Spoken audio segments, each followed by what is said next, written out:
नमस्ते मित्रों, कैसे हैं आप सभी। आपका मेरे चैनल साहित्य का सफर में हार्दिक स्वागत है। आशा करती हूँ कि आप सभी स्वस्थ और प्रसन्न होंगे। आप सभी ये मेरा वीडियो मेरी हर क्लास बहुत ही ध्यान से देखिएगा, क्योंकि आपको मेरे द्वारा ली गई क्लासेस से बहुत ही कुछ सीखने को मिलने वाला है और आज की यह क्लास आपके लिए बहुत ही खास होने वाली है। तो चलिए चलते हैं हम अपने टॉपिक की ओर और देखते हैं वाक्य के अगले भेद। कल हमने देखा था नेक्स्ट क्लासेस में हमने पिछली क्लासेस में हमने देखा है कि दो या दो से अधिक पदों के सार्थक समूह को वाक्य कहते हैं। अब हमने इसके आगे वाक्य जो यहाँ पे पढ़ लिए थे, तो अब हम इनको आगे से विस्तार से पढ़ने वाले हैं। आज इतने विस्तार से आपको YouTube पर कोई नहीं पढ़ाएगा। आप मेरी बात गौर करिएगा और YouTube की सभी वीडियो देख लीजिएगा, क्योंकि ये जो मैं इतनी डीपली आपको मैटर प्रदान कर रही हूँ, ये सारा मैटर सभी अपने पेड कोर्स में पढ़ाते हैं। इसलिए आपको मेरी इस क्लास से बहुत डीपली सीखने को मिलने वाला है। तो देखिए, रचना के आधार पर वाक्य 3 होते हैं और अर्थ के आधार पर वाक्य के भेद 8 होते हैं। तो सबसे पहले हम पढ़ेंगे अर्थ के आधार पर वाक्य भेद। विधिवाचक वाक्य पहला देखते हैं। विधिवाचक वाक्य नोट करते जाइएगा सभी मेरे साथ।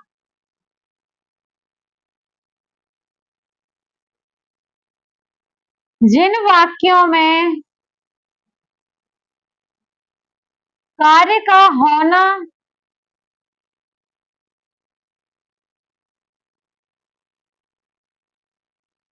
बताया जाता है,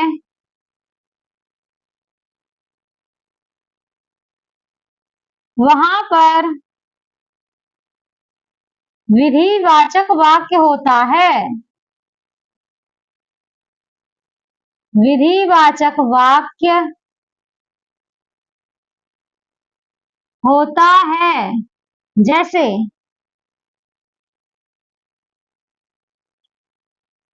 मैं पढ़ा रही हूँ। मैं पढ़ा रही हूँ, अर्थात यहाँ पर वाक्य का होना या कार्य का होना बताया गया है, इसलिए यहाँ पर आपका विधिवाचक वाक्य आएगा। दूसरा, राम पढ़ रहा है। तो इस प्रकार से आपके विधिवाचक वाक्य होते हैं। अब चलते हैं हम दूसरे वाक्य की ओर। दूसरा है हमारा निषेधवाचक वाक्य। निषेधवाचक वाक्य जिन वाक्यों के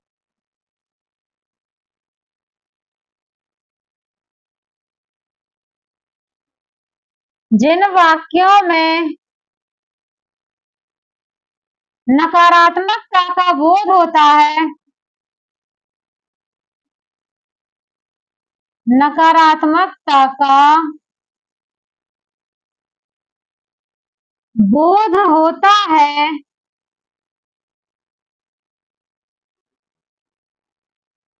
उन्हें निषेधवाचक वाक्य कहते हैं। निषेधवाचक वाक्य कहते हैं। जैसे मैं नहीं पढ़ा रही हूं।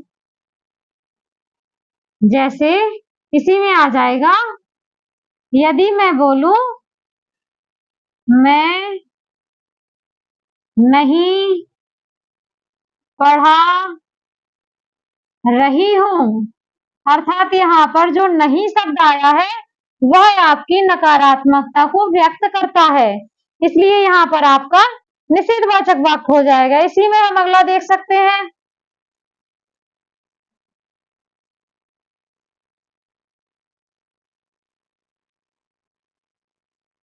मोहन कार्य नहीं कर रहा है। इस प्रकार से आपके निषेधवाचक वाक्य हो जाएंगे जिसमें कार्यों का नहीं होना बताया जाता है, अर्थात कार्य में निषेधवाचक शब्द का प्रयोग किया जाता है, वहां पर आपका निषेधवाचक वाक्य होता है। अब चलते हैं हम प्रश्नवाचक वाक्य की ओर, तो जल्दी से नोट करते जाइएगा मेरे साथ। अगला देखेंगे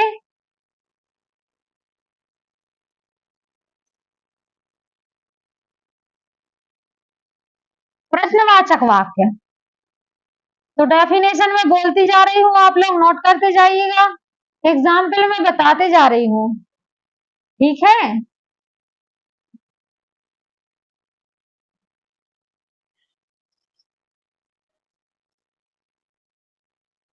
प्रश्नवाचक वाक्य जिन वाक्यों में प्रश्नवाचक शब्द का प्रयोग किया जाता है वहां पर आपका प्रश्नवाचक वाक्य होता है। प्रश्नवाचक शब्द कौन से होते हैं? कब, क्यों, कहाँ, यहाँ, वहां आदि। जैसे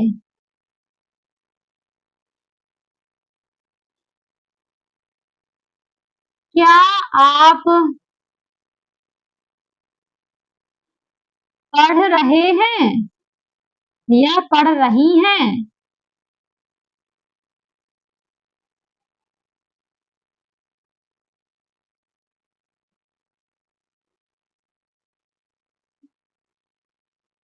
अगला,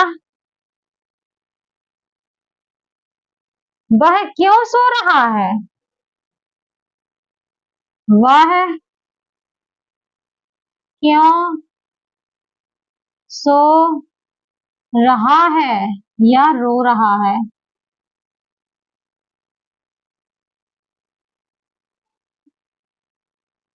इस प्रकार से आपके प्रश्नवाचक वाक्य हो जाएंगे। आप कहाँ जाएंगे? आ सकता है आप कहाँ जाएंगे, आप क्या करेंगे, आप क्यों ऐसा काम क्यों करेंगे, इन वाक्यों में आ जाएगा आपका प्रश्नवाचक वाक्य। अगला देखते हैं आज्ञावाचक वाक्य।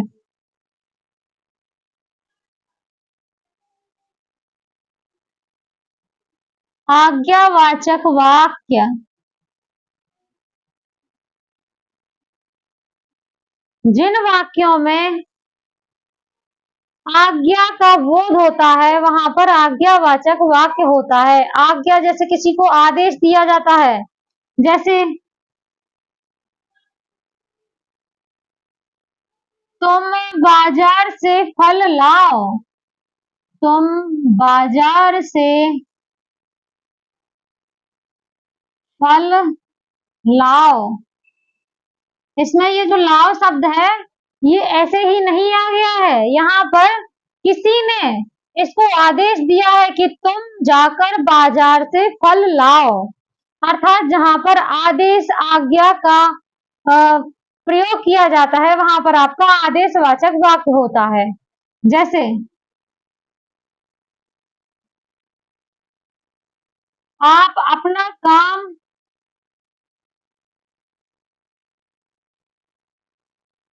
आप अपना कार्य स्वयं करिए।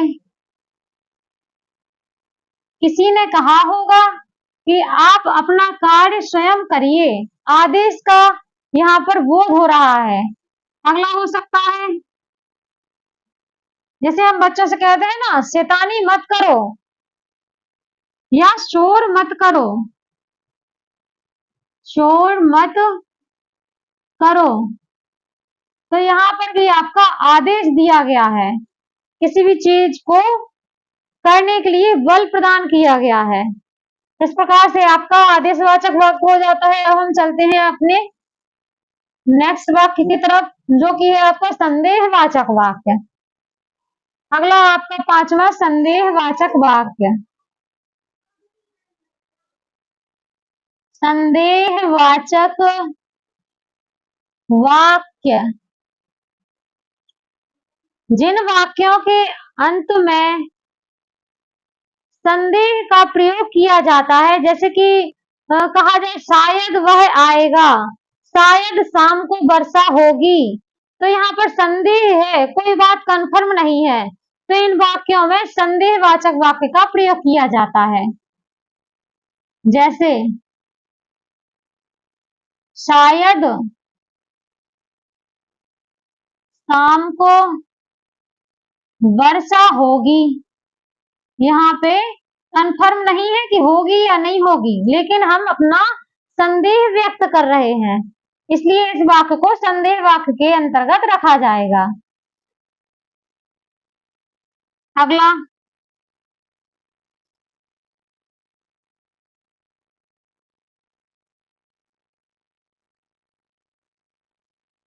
माला शायद बाजार जाएगी। आज माला शायद बाजार जाएगी। अब जाएगी या नहीं ये तो उसके ऊपर डिपेंड करता है, पर हमने तो अपना संदेह व्यक्त कर दिया, इसलिए इन वाक्यों को संदेहवाचक वाक्य कहा जाता है। अगला देखेंगे इच्छावाचक वाक्य।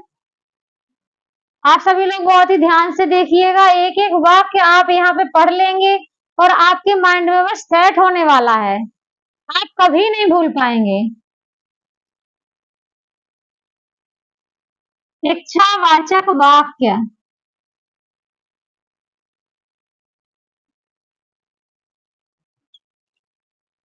ऐसे वाक्य जिन वाक्यों में इच्छा व्यक्त की जाती है, उन वाक्यों को इच्छावाचक वाक्य कहते हैं। जैसे आपकी यात्रा मंगलमय हो, आप सदा खुश रहें, आदि वाक्य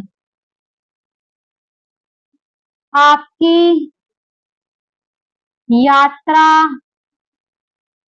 मंगलमय हो, ऐसी मेरी इच्छा है, इसलिए यहाँ पर आया है इच्छावाचक वाक्य। अगला इसी में देखते हैं, आज मैं मार्केट जाऊंगी, ये कंफर्म है, यहाँ पे इच्छा है। यहाँ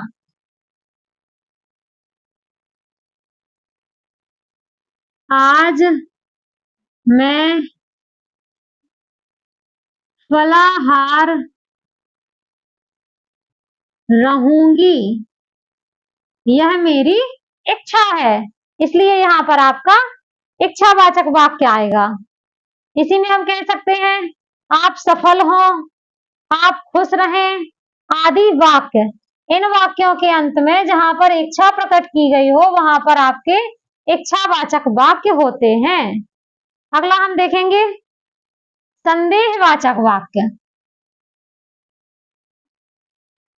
चलिए हम इसको साफ कर देते हैं, नेक्स्ट वाला यहाँ पे नोट कर लेते हैं, ये आप लोग देख लीजिए। अब देखना है हमको संकेतवाचक वाक्य। संकेतवाचक वाक्य जिन वाक्यों में किसी संकेत का होना बताया जाता है, मतलब कि जैसे कोई एक वाक्य कह दिया लेकिन उसी से मिलता जुलता वाक्य दूसरा कहने पर ही यहाँ पर संकेतवाचक वाक्य पूरा होता है। या फिर कह सकते हैं एक वाक्य तभी पूर्ण माना जाएगा जब उससे संबंधित दूसरे वाक्य को उसमें जोड़ दिया जाएगा, वहां पर आपका संकेतवाचक वाक्य होगा। जैसे आज पिताजी आते तो अच्छा होता, आज पिताजी आते तो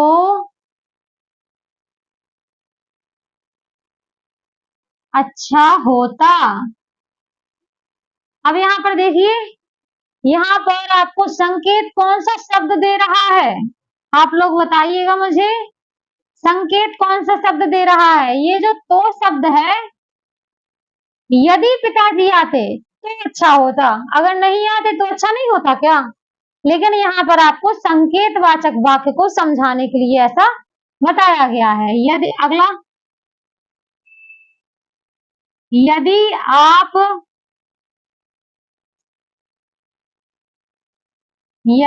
आप पढ़ाई करते तो पास हो जाते, यह आपका संकेत है कि यदि आप ऐसा करते तो ऐसा हो जाता। ठीक है, अब हम चलते हैं विस्मयवाचक वाक्य। यह हमारा वाक्य का लास्ट है, इसलिए इसको ध्यान से पढ़िएगा।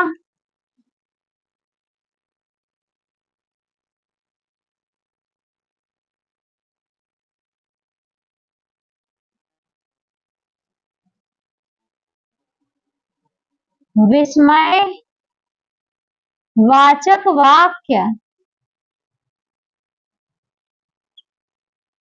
विस्मय, जहां जिन वाक्यों में किसी आश्चर्य का होना बताया जाता है, वहां पर आपका विस्मयवाचक वाक्य होता है। जैसे ओह, कहते हैं ना, जब किसी के बारे में कोई अच्छी चीज सुनते हैं, ओह वह नाम, उसका नाम आ गया है। जैसे कि परीक्षा में कोई बहुत ही नंबर 1 हाई रैंक पर आ गया है, तो कहते हैं ना आश्चर्य से, ओह उसका नाम आ गया है, वह तो कमाल कर गया है। जैसे ओह, यहाँ पे लगाएंगे विस्मय बोधक चिन्ह। वह मेरिट में आ गई है, यहाँ पे आपका आ जाएगा लास्ट में पूर्ण विराम।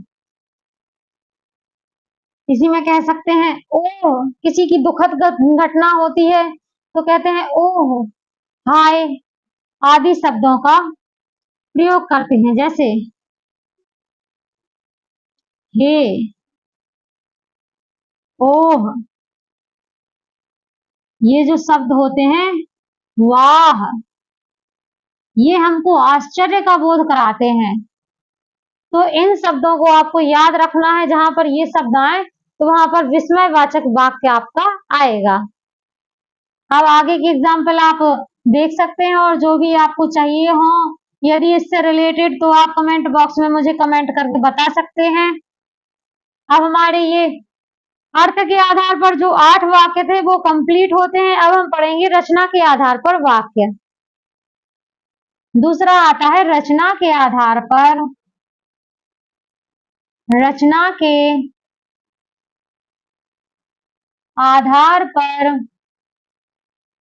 वाक्य।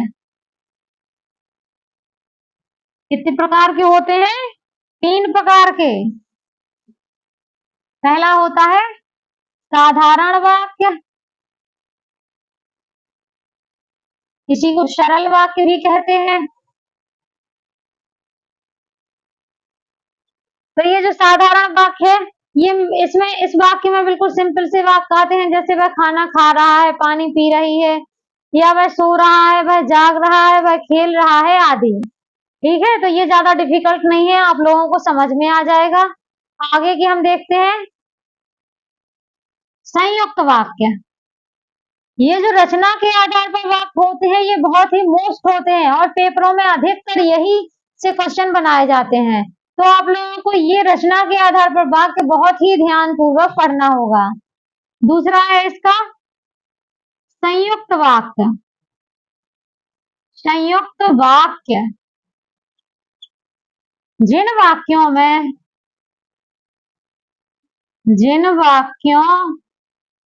में दो या दो से अधिक सरल वाक्यों को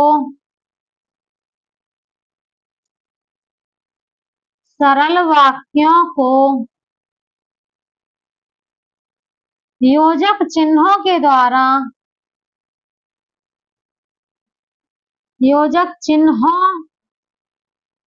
द्वारा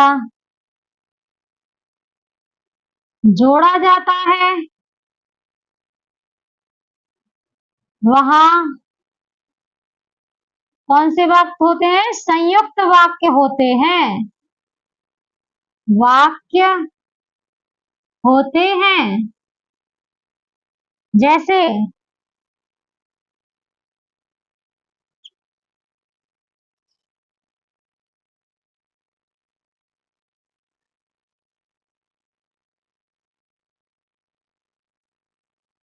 मुझे बुखार था इसलिए मैं स्कूल नहीं गई।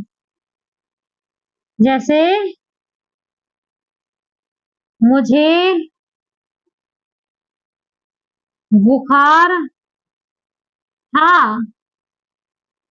इसलिए मैं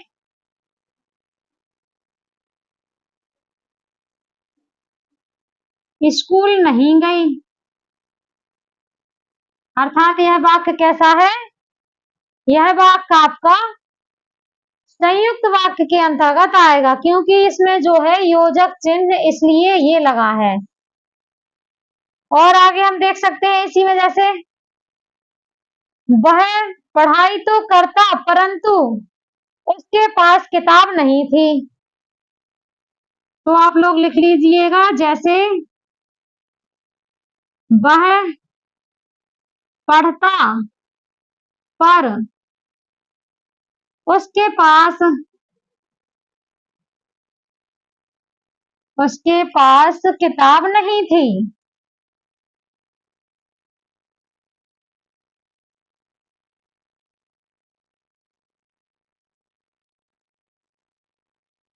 किताब नहीं थी।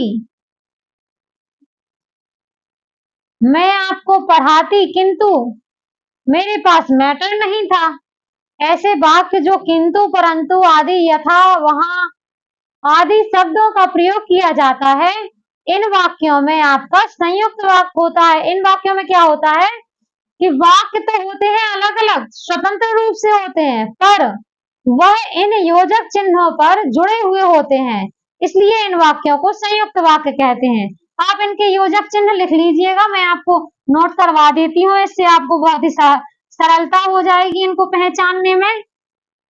तो आप योजक चिन्ह देख लीजिएगा।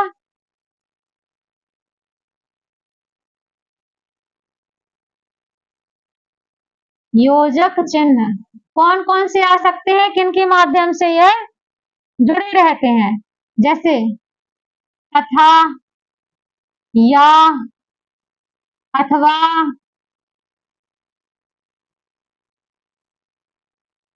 इसलिए, परंतु, किंतु, लेकिन, पर, फिर भी, एवं, फिर भी, एवं आदि शब्द होते हैं। आदि शब्द ये आपके योजक शब्द होते हैं। अगर ये आपको कहीं लगे दिख जाए तो आप डायरेक्ट लगा सकते हैं उनमें कि ये संयुक्त वाचक वाक्य है। ठीक है, अब हम चलते हैं मिश्रित वाक्य की ओर। क्योंकि ये पेपरों में बहुत अधिक आते हैं, वही पूछ लेता है कोई, उसने वाक्य दे दिया और उसमें यदि यथा, या, अथवा, इसलिए आदि शब्द लगे हों, लेकिन, किंतु, परंतु, बंधु ऐसे शब्दों का जहां प्रयोग किया जाता है, वहां पर आपके योजक संयुक्त वाक्य होते हैं। ठीक है, अब आपको लगा देना है, देखना है मिश्रित वाक्य।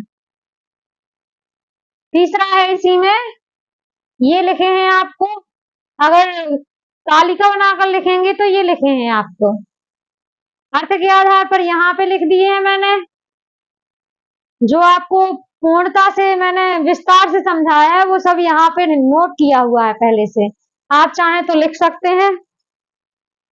अगला देखेंगे हम मिश्र वाक्य।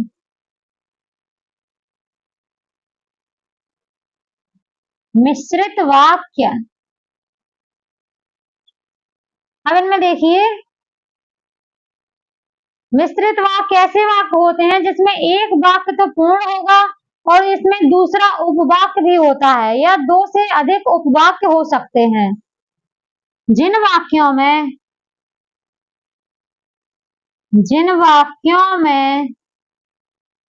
एक मुख्य वाक्य के अतिरिक्त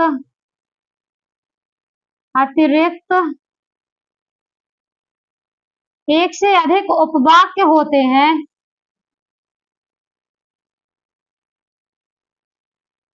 एक से अधिक उपवाक्य होते हैं,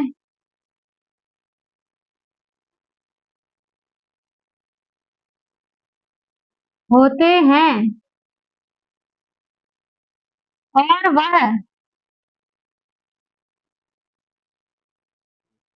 एक वाक्य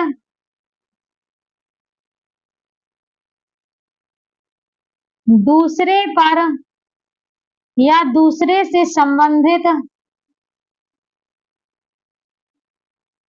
होता है, वहाँ आपका मिश्रित वाक्य होता है। मिश्रित वाक्य होता है। जैसे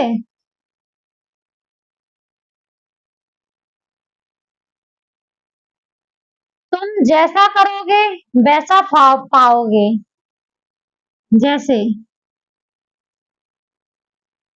तुम जैसा कार्य करोगे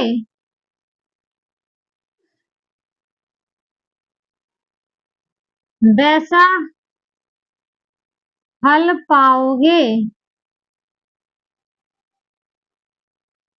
फल पाओगे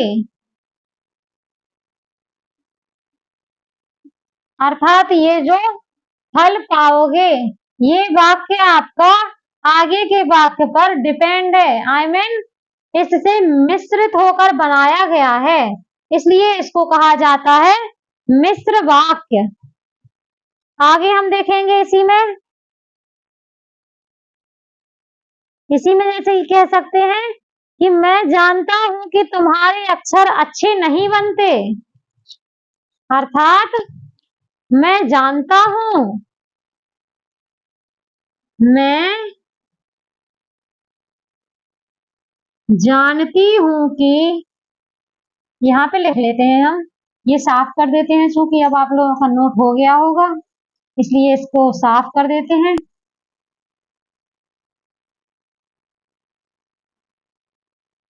इसी में दूसरा एग्जाम्पल देखते हैं। मैं जानती हूं कि तुम्हारे अक्षर साफ नहीं बनते। इन वाक्यों में, ऐसे वाक्यों में आपका जो होता है, अगर पेपर में आ गया कि मैं जानती हूँ कि तुम्हारे अक्षर साफ नहीं बनते और उसने दे दिया आपको कि लगाइए ये मिश्र वाक्य है, संयुक्त वाक्य है, सरल वाक्य है या फिर संकेतवाचक वाक्य है आदि, तो आपको इसमें लगाना है ये मिश्र वाक्य है। ठीक है, इसी में हो सकता है जैसे आप बाजार जाते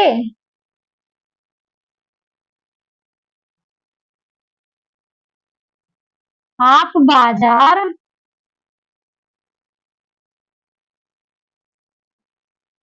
जाते तो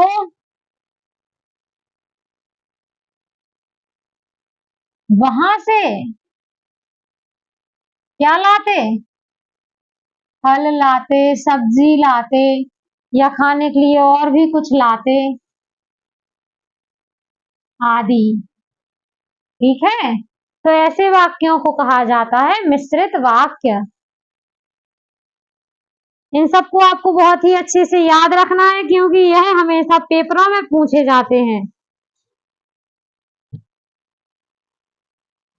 और एग्जाम्पल जैसे मैं आपको बता दूं, बहुत लंबे से जो कि एग्जाम्पल दे देते हैं आजकल पेपरों में, तो कोई और देख लीजिएगा। वह लड़का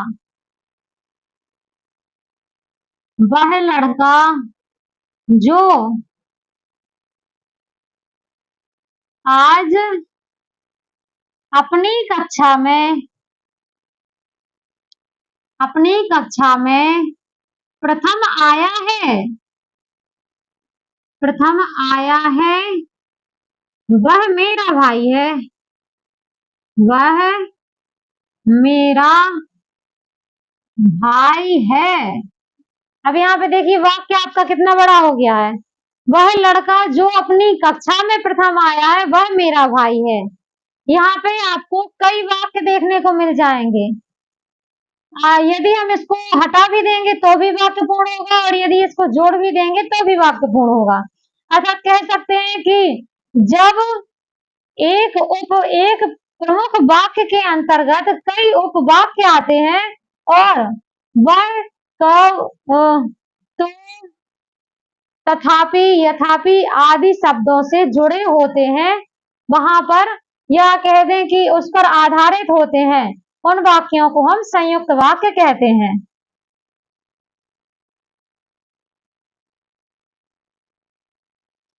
तो आज के लिए इतना ही। आप सभी लोग बताइएगा कि आज की क्लास आप लोगों को कैसी लगी। इसके बाद हम साहित्य की क्लास करने वाले हैं और जिसने मेरी चैनल को सब्सक्राइब नहीं किया है वो प्लीज सब्सक्राइब कर लें, जिससे मेरे द्वारा पढ़ाई गई कोई भी क्लास हो उसका नोटिफिकेशन सबसे पहले आपको मिल जाएगा। आज के लिए धन्यवाद।